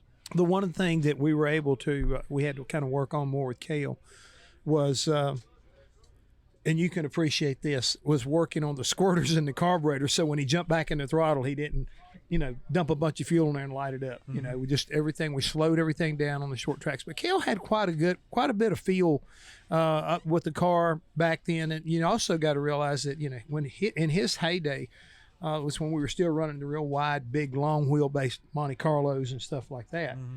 And, he kind of started, slowing down after that. We went to the Buicks and the smaller cars. So all these things factored in, but, I was blessed to be able to work with these guys when they were at the top of the game. Cale, won 3 championships in a row driving for Junior. And then Darrell came along and we wound up winning 3 championships. It was over about like a 5-year period. He won 81, 82, and then we won again in 85. But it was all about the people and just the determination to succeed for Junior Johnson. I mean, I always felt like that, it was my job not to let that organization down. The brand. It was all about, we raced for Junior Johnson and Associates. Yeah. And that's just the way it was. So then towards the end, you're with Kurt Busch, the young Kurt Busch. Mm-hmm. Hermie and I have talked on this podcast about how we've watched that maturity. Now, the guy that everybody used to hate is now kind of, really loved, and they appreciate when he wins. I mean, you got to win this year. Everybody loved it. Were you there during that tumultuous time with Kurt? When he came in, my last 7 races were his first 7. So I got a chance to work with him on the way in, and he didn't know a whole lot. Uh-huh. And at that period of time, even I could recognize this guy. He's going to light it up. Great driver. He's going to be great because he came straight from the truck series right to Cup. He didn't have any Xfinity experience at all. Jack recognized that, and it moved him up as quick as he could. And he really turned a lot of heads. He took cars that the previous driver didn't like, because Jack said, don't give him anything good. He's going to tear up a lot of stuff. And he didn't tear up a lot. So he made a few mistakes along the way, but he would take cars that, you know, the other guy didn't like the way they drove, and he'd drive them. And he'd do better. I guess he was them. grateful to be there. He was just great. He was in that learning curve. More than the misfit that we saw. More than, you know, trying to be an attitude. He was trying to just adjust. Wow. And so I've always had a good relationship with him, and you know, I respect his talent. Oh yeah. And everything so far that he's been able to bring into the sport. I mean, you know, he's got a storied career. Yeah. But at the same time, he is a whale of a wheelman. He is. And that's amazing. You gotta, you know, as you said, on your way out, he was on his way in. Mm-hmm. You probably got the best of the young Kurt Busch, didn't you? Well, I had a lot of fun with him. And at the same time, I had a few close calls, because I remember one time at one of the races we were running was at Loudon. I had a close call with him too. He carried me to Vegas one time. We stayed up for 4 straight days. You told us that one. It's a great I almost story. had to move in with him. So what was your close call? Is it after 8 yet? You know, can we get this damn story? So No. You're not going to lead me down that path. The whole thing is, you know, with a guy like Kurt Busch, he was a little aggressive at the time. Sure. And I remember distinctly, he got into Bobby Labonte, and Bobby's dad, Bob, came down, was standing outside my pits looking at me. And Bob has got a very short temper and a very hot temper when it gets wound up. And I thought he was going to jerk me off that pit box and whoop my butt. And it's like, I'm not driving it, Bob. I'm apologizing right now. He did it. I didn't. Well, Hermie's story ends with after they had 4 days in Vegas and no sleep, he had to go interview him after he wrecked in a practice session? Yeah. Was it? So I was out in San Diego playing in Jimmy Johnson's charity event. Mm-hmm. Kurt showed up. He's playing. And look, Kurt and I had always been friendly, but not personal friends. You know, I'd known him for years, but we never hung out socially. But somehow or another, I ended up on Kurt's team that day in Jimmy's tournament. So we play golf and do all the stuff. And so I was working TV, may have still been Speed back in those days. And we had just left Fontana, and we did Jimmy's deal, and we were going to Phoenix the next week. So I was going to fly commercial over to Phoenix. But anyway, we get done playing golf, and Kurt's like, well, what are you going to do? You know, this was like Tuesday. So what are you going to do between now and Friday? I said, you know, my flight's Thursday, da-da-da-da. He said, come on, go with me to Vegas. I said, the race is in Phoenix. He said, yeah, I'm going to Vegas first, then I'm going to Phoenix. You can stay with me. You just go with me. I said, okay. So, you know, my wife was tickled to death when I told her that I'm not going to stay here, shut up in a hotel room for 3 days. Yeah, I'm going on to Vegas with Kurt Busch. Yeah, you know, that'd be great. That was a real good conversation to start with. Yeah. Well, as soon as we get to, that's why I'm her lawyer, by the way. as soon as we get to Vegas, we ain't been there. You know, we go to Luxor that night. We're Carrot Top and oh no, not back then with Carrot Top. Oh, Mr. yeah. Belvedere, Oh, wasn't it some? we had them all. And But look, 50. 50 Cent. So anyway, we had a ball. I mean, we really, I guess the statute of limitations is expired, but I'm still not going to tell the story. But After anyway, 8 p.m. so we get up Friday morning from Vegas and we fly to Phoenix. Kurt, at that time, is driving the Furniture Row car. And I've got the old, you know, 8 o'clock a.m. Friday morning Cup Series practice from the, you know, I'm working the pits. Yeah. So we get there, when we're hustling, and my luggage and my clothes and stuff was still in Kurt's car. We land, we go to the racetrack. He's got to drive. I'm doing TV.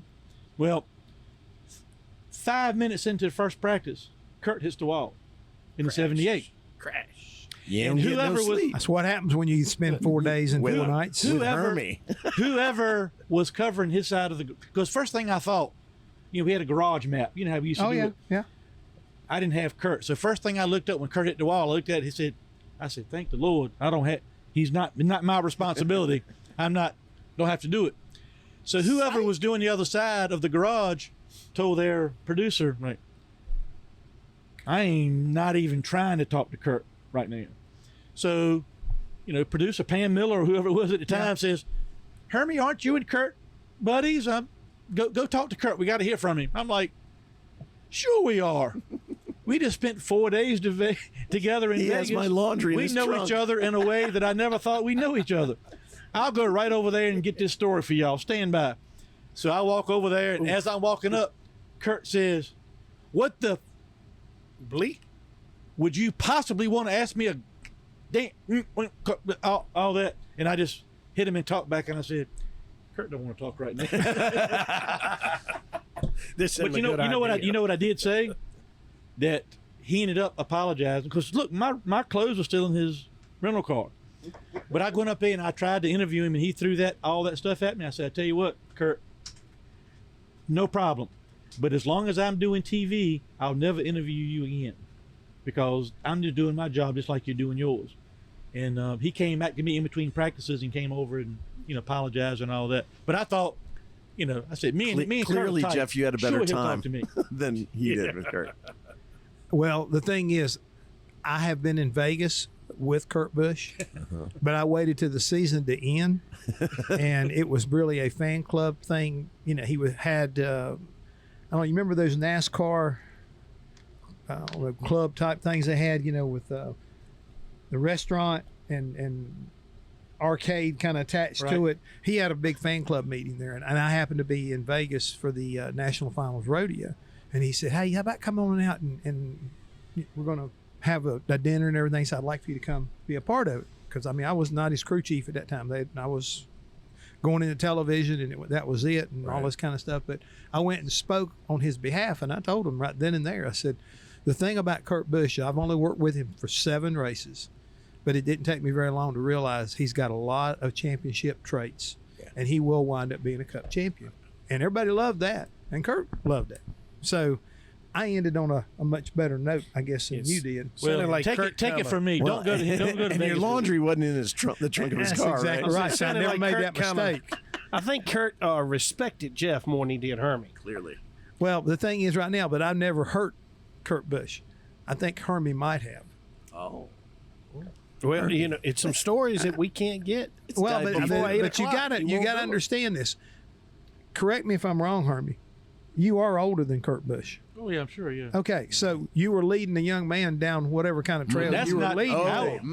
That was his hometown. That was his hometown. Be like me bringing him to Emporia. Of course, you know it ain't a damn thing to do in Emporia. It's an Emporia. But you got to be careful what you're saying because Senator Stanley used to be my attorney. Yes. He went with me to my estate planning meeting 2 weeks ago and saw all my paperwork and my prenuptial agreement. He dumped me and picked up my wife mid-meeting. Dumped me and look. I just moved move my chair over closer to her and he says, "We can take it all." That's all I said. Well, I was getting ready to say. Sounds to me like you need to bend over and. I already done that before that meeting. I done that. Done before that Oh meeting. Lord, this don't sound too good. But look, I still say the same thing. I believe that you kind of got out of your element in Virginia and got into Las Vegas, and you got out of control. I was out of my element as soon as I left Virginia. Okay, so you got out of control, and don't be blaming poor Kurt Busch for your problem. Hey, Jeff, I got another question. Hey, Jeff, Is it Jeff's a- like is the it- Dr. is it a Phil of legitimate- racing, It isn't is. Okay. I'm going to Really is. bail Hermie out right now. How awesome is it to be sitting here tonight with this race team just coming from victory lane? I think it's wonderful. I mean, I just I look at it. I mean, I saw whenever they decided they were going to, put this deal together, and it's like I know that Hermie knows better, and the thing I was worried about is I wonder what kind of story he told Senator Stanley to convince him that this was a good thing to do. Oh wow! And You want to tell? Yeah, just hang Jeff, on. I'm doing the talking. setting of when we. Hey, let me. I'm just giving He's you setting my the table. opinion. I said I'm just setting the table He's setting the of table. trying to figure out about this situation. But at the same time, this is where our friend Chris Williams comes into play. And Chris and I are really good friends. We're hunting buddies. We've done a lot of things together. He's got the stories on me, and I got stories on him. So we got each other's back. Are they before 8 o'clock stories? Doesn't sound like it. It doesn't matter with me. I don't have any kind of timeline. You guys do. I don't. But the long and the short of this whole deal is, I'm excited about seeing you get back into racing and supporting and, looking at young talent and developing young talent, and to have your, expertise and I'm talking about really more the business side. He's laughing at you, and Senator. everything. I think it's an awesome combination, and I was hoping you guys are having fun more than anything else. But now, Can you tell? We're synonymous with the senator. But the thing is, not only are you having fun, you're winning.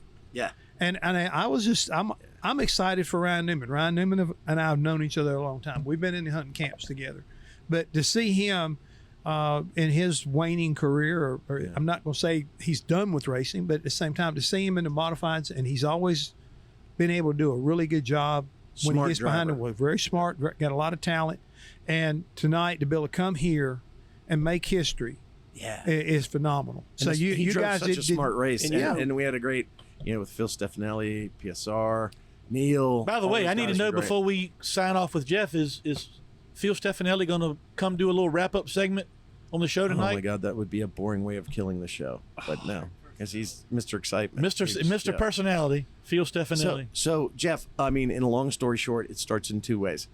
So the way Hermie and I have always kind of gotten together on this with Chris Williams, I wrote a bill that basically said we're going to recognize the heritage trail of short track racing and in Virginia. Mm-hmm. And he was starting out with the series directors as smart.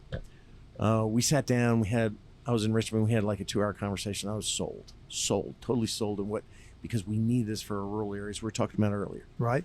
Hermie and I are friends. We drink some drinks in Wintergreen. Bottled water. We're we're at 2 o'clock in the morning. 2 o'clock in the morning, solving the world's 2 gallons problems. of Crown Royal in. There's a mouse in his condo in Wintergreen, and we're trying to safely capture the mouse with 2 pots and a colander. A very cute mouse, by the way. We're talking about a modified team and a podcast all while we're doing this. I was sponsoring a smart race. I said, you know what, Hermie? We're going to rent a car, and we're going to put you in that damn race. You haven't raced. We've talked about putting the race team together. We talked about how we can really save short tracks and get our message out. And he agreed. Thank you, vodka. He agreed. Thank you, vodka. The mouse lived and he ran at Motor Mile. And when he got out of that car, he was nervous getting in the car. When he got out, sparkle was in his eye. And that's what started us. It's really just been a great. I was fortunate that I ran the race at Motor Mile, and the only injuries I sustained were to my ribs getting in and out of the car. Well, I've been meaning to talk to you about that. They do have Weight Watchers we can work you into. Well, we Bill and I actually gonna had Phil start a little Stefanelli when he built the car. We said, "Can you make the window just a little bit bigger for Hermie?" So, you need to take what they did with SRX and get it to where it folds down, and that way it gives them an extra little bit couple inches to get in. Pipe down over there, but man, we put this all together. We had Phil's team at PSR. Hermie and I looked at each other and said, "Look, if we're going to do this, we're not going to do it, low end, buy some used car. We're going to do this the right way."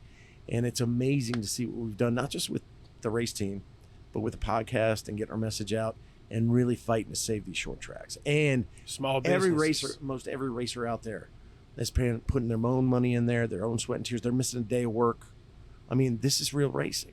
And if we don't enshrine it, preserve it, exalt it, and raise it up, and make sure others recognize how important it is for these areas, then this great sport of ours is in trouble. And I think, quite frankly, we're building it back again. I'm just happy to be a part of it, happy to be winning, and that's why I can't speak. But Senator, you got to understand, you are doing what we've all done in our careers, is going back to our roots. Just like Junior Johnson said, go full circle, back to your roots. And that's where we are once again. If we want to sustain what racing is all about, you got to start right in your backyard and build it up.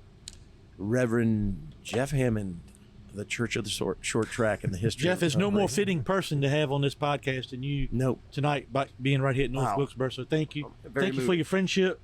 Thank you for all you've done for my brother and I and our family over the years. And thanks for being here tonight at this historic event. And thanks for spending a little time with us tonight. And before we go, I'm going to do Bill's favorite part. I'm going to mention again that my turning left moment that featured Jeff Hammond tonight is sponsored by Laura Stanley and Vista Installations. Laura says she's been running a successful window and door installation company and babysitting politicians for over 12 years. That's a full-time job right there. Babysitting. Gentlemen, been a pleasure. Jeff Good luck. Hammond, what an honor to meet you and talk to you. I can't wait to get an opportunity to meet your wife. She's got right a out pretty the story. door. She's right out the door waiting. We got food for you, too. All right. Ladies and gentlemen, what an incredible night. Are you looking for a sponsorship by chance? Turn off Shep's microphone as we finish up. I want to thank Phil Stefanelli, Neil, everybody a part of PSR, all of our team members. Ryan Newman ran a race of a lifetime.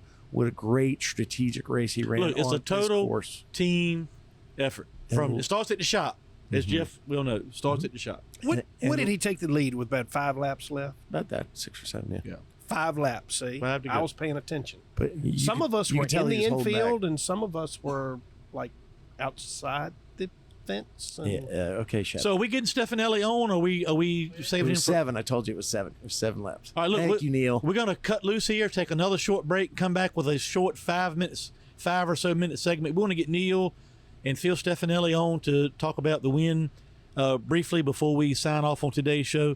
But Jeff Hammond, what an honor. yeah, it's great. And Awesome. you're an icon of the history of the sport. Well, you're very kind. And again, if I ever get an opportunity, I'd love to join you gentlemen once again. And we'll talk some more business. Maybe we talk a little bit more politics. That'd be great, too. And let's That'd do be great fun. things together. All right. That's Jeff Hammond. We appreciate him being on the show. We'll take a short break and we'll be right back.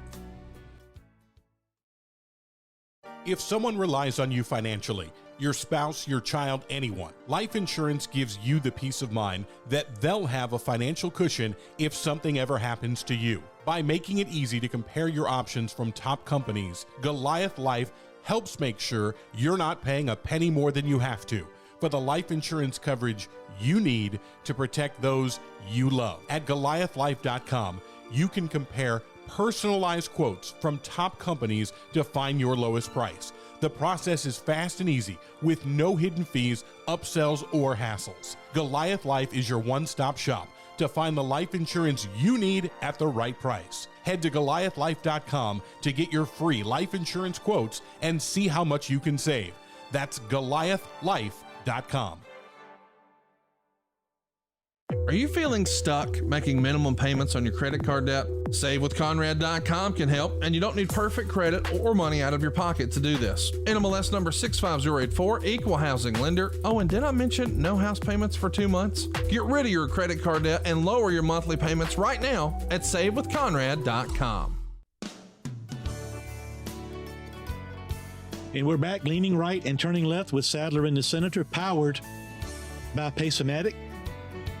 Another thing that's powered by Pace-O-Matic is our open wheel modified car, prepared and built by PSR Products, that just took the checkered flag in the first race back at North Wilkesboro Speedway since 1996. Wow. That means nobody will ever, other than us and driver Ryan Newman, ever win the first race back at North Wilkesboro ever. It's impossible.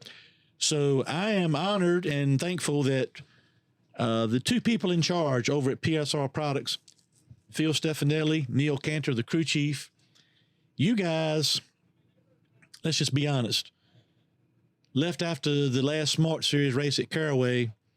We had a torn up race car. Things were not great. People were frustrated, and we wanted to win. We want to win every time. And you guys went back to work, regrouped. Of course, y'all came up here and tested, which to me is one of the most interesting things. You came up and tested with Jonathan Brown, right, who'll drive the car in the next race here at North Wilkesboro, normal driver in the Smart Tour.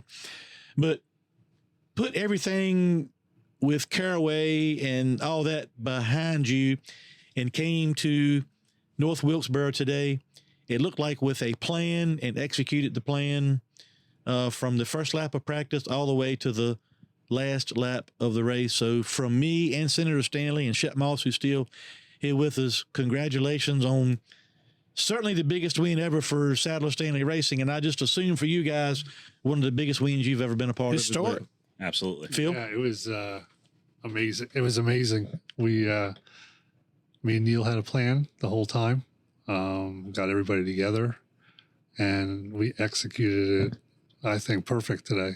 Everything was going right. We made a couple changes and just stuck to the plan. You know, you and I were talking, Neil, I know you had to be a big part of this too as the crew chief, but this was a tire management race. Yes. A lot of the races with open wheel modifieds are, but especially at this racetrack, the track is so old, the pavement, it tears tires up. And so you had to go tell a driver that has 51 career poles in the top division of NASCAR, and I've got 18 wins and 18 whatever the victories. case. He's not made his money going slow. Right. $90 million in earnings. Right. You know, Right. But, you know, the point is, he's, for the most part, you know, known for getting up and getting with it. Right. And so how was it, and how were the conversations leading up to today and during the course of the day, Neil, talking to Ryan Newman and telling him that to be there with 10 to go, 15 to go, you have to do what? Well, I mean, I think the joke all day was, hey, be easy on the tires. Put the steering wheel in the car in the pits. Hey, man, be easy on the tires. Even when he rolled out to the racetrack to grid before the race, you know, kind of come over here and say, hey, Ryan, all right, easy on the tires, man. You're getting a little too hot already, because North Wilkesboro is so rough on these tires, and these tires that we run on these modified cars are soft and they don't last if you abuse them. And Ryan played it perfectly tonight and saved as much as he could. And when it was time to go, he went. So I think you said the tires here would last about 25 laps. Is that what you learned? If you didn't manage them, if you could manage them. So you got a 50 lap race with 25 lap tires that you'd used before, correct? Yeah. Sure. I mean, it's amazing. It was really funny during practice today. Ryan was just driving some different line into 1 and 2, and the guys came to me and said, hey, you know, if he goes a little higher like these other guys, it'll last longer. So I said, oh, okay, well, why don't you tell him that? Because, you know, and everybody started laughing. So after he came out of the car, I said, hey, Ryan, listen, I'm the guy, I got to tell you. So I told him, I mean, he's like just like us. Yeah. He's okay, you know, first time out, he changed his line a little bit and it worked better. I mean this in the most appreciative way possible. But, you know, he came and ran a few laps at Caraway prior to us racing at Richmond. Right. And Senator Stanley and I went to Caraway that day earlier in the day and set up our equipment to tape a podcast.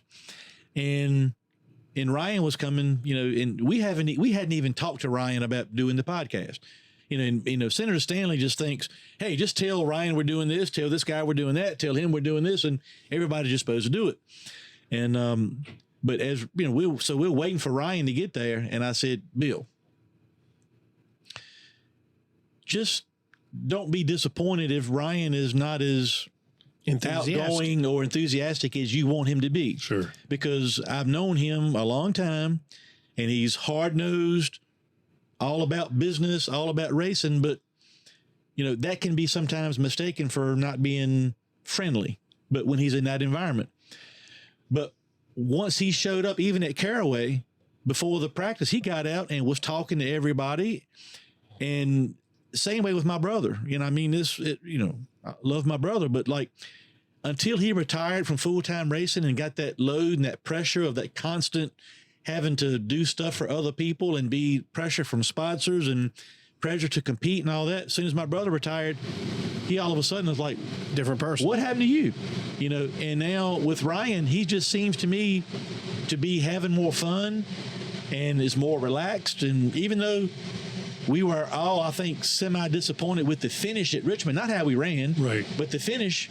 I mean, he hung around and talked to everybody and helped load the car. And, you know, you would think he would just get out of the car and get his stuff and he'd be halfway home before y'all loaded up. Right. And I saw the same thing today. It seems like and y'all work with him all day, but are you surprised at kind of how his demeanor? After Richmond, we kind of were excited to have him race with us again because he was down to earth like regular guys, because some guys are. They're like, you know. Yeah. And, you know, we're nobodies and there's somebody, and they're supposed to do that. But he's one of the guys. Yeah. You know what I noticed today, and you know, and Hermie knows, I've been to some races with Hermie, but I know y'all could pick up today from some of my questions and our short conversations. I'm not a gearhead. I'm not a race car guy. But what I noticed today when we went over in the hauler earlier today, the teamwork, the organization, the guys I could tell whom I'd never met before, they've bought in to this team. Right. And the thing that really impressed me as a spectator, and I got to tell you, I got a little juiced up there on the wall there with 5 or 6 laps to go. I'm standing beside Jonathan, and he's showing me the lap times, and I didn't know what the hell I was looking at. But we're counting down the laps, and then all of a sudden, that Pacematic car goes to the front. And to see all of the crew guys cheer and clap and do the point down into the turn to keep going, as a spectator and somebody as kind of an outsider to see that, to me, the team really gelled at that moment. And maybe you've gelled before, but hopefully this moment can lead into a moment tomorrow night and into the next race. And hopefully this team will be able to wrap up a championship series. We got 6 races left, I think you told me. Yeah, and we think the momentum is there now, from how we run and how we prepare the cars. And like I said, the communication is key to it all. Well, if you just sit down and think about it, you guys, our team, just won a race at North Wilkesboro Speedway. Hell yeah, with man. Ryan Newman. That's right. I mean, if you think about it, it's really a big deal. Listen, there's 33 cars out there today. Yeah. Okay, that's raced forever also. You have big names there. Tommy Baldwin, Ryan Preece. Hirschman was there. Yep.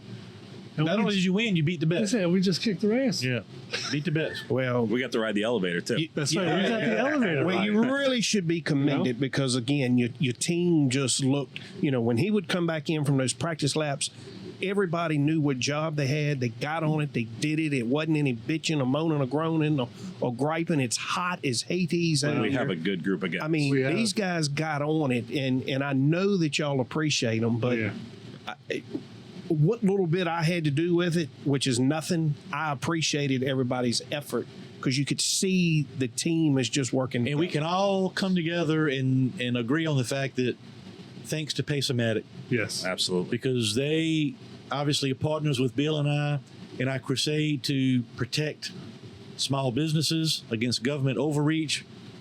And a couple things they've done is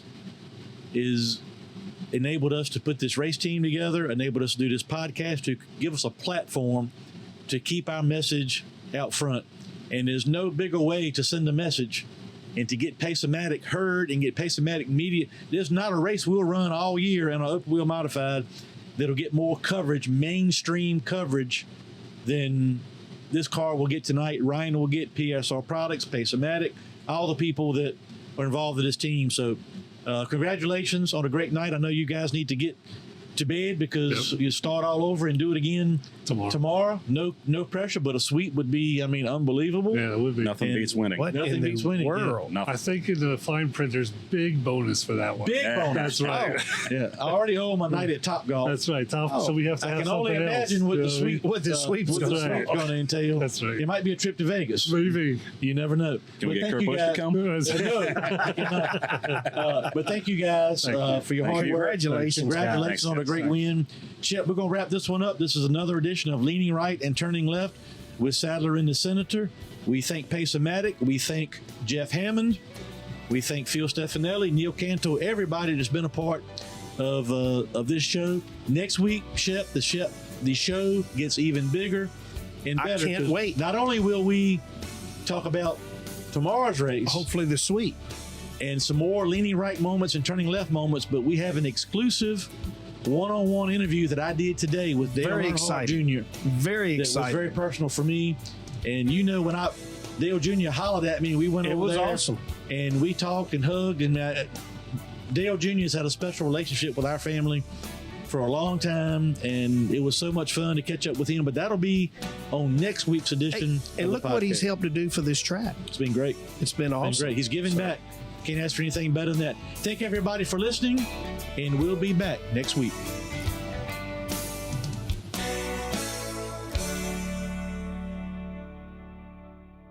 Get the house you want with the payment you want at buywithconrad.com. You don't need perfect credit or money out of your pocket to do this at buywithconrad.com. NMLS number 65084, equal housing lender. The first step to buying a house is buywithconrad.com. Hi, folks. This is Hermie Sadler. Thanks for listening to our all-new podcast, Leaning Right and Turning Left with Sadler and the Senator. I hope you are enjoying the show as much as Senator Stanley and I enjoy bringing it to you. Whether you're a family traveling together or a truck driver hauling freight up and down the highway, I hope you will take the time to visit one of our Sadler Travel Plaza locations in Virginia and North Carolina. Sadler Travel Plaza locations are licensed dealer locations for Pilot Travel Centers, and we also carry Shell Motiva petroleum products for our four-wheel friends. We pride ourselves on providing one-stop shopping for service, food, and entertainment. Our food options include Five Guys Burgers and Fries, Quiznos, Dairy Queen, Hermie Sadler's Faux Show Bar and Grill, Victory Lane Restaurant, Hunt Brothers Pizza, Dunkin' Donuts, and much, much more. Our locations include Sadler Travel Plaza in South Hill, located off I-85 at Exit 12. The Sadler Travel Plaza of Emporia, which is conveniently located on Exit 11B off I-95, and Sadler Travel Plaza on Highway 58 in Suffolk. We also have our North Carolina location, Sadler Travel Plaza in Dunn, North Carolina. That's Exit 75 off I-95. We appreciate all of our customers. And Bill and I appreciate you listening to Leaning Right and Turning Left with Sadler and the Senator, powered by Pace-O-Matic. Hey, this is Bill Stanley, Hermie Sadler's sidekick on this podcast.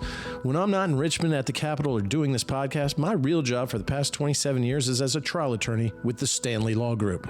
Here at the Stanley Law Group, we represent our clients in every courthouse in the Commonwealth. No problem is too small for us to solve. No case is too big for us to win. Whether it's criminal charges, traffic offenses, civil disputes, litigation matters of any sort, we handle it all. We make sure that we treat every client like family because they are to us. Your problem is our problem. Your success is our success because we hate to lose more than we love to win. And believe me, we win a lot. Don't believe me? Go ask Hermie. I'm his favorite lawyer, and he hates lawyers. So give us a call at 540-721-6028 and let us help you. Or visit our website at www.vastanleylawgroup.com. That's www.vastanleylawgroup.com. At the Stanley Law Group, we'll make sure we're the lawyers that you swear by and not at. Hello, my name is Eric, and I have a question for Sadler and the Senator. I would like Hermie to explain who is a better golfer on the golf course, him or Senator Stanley.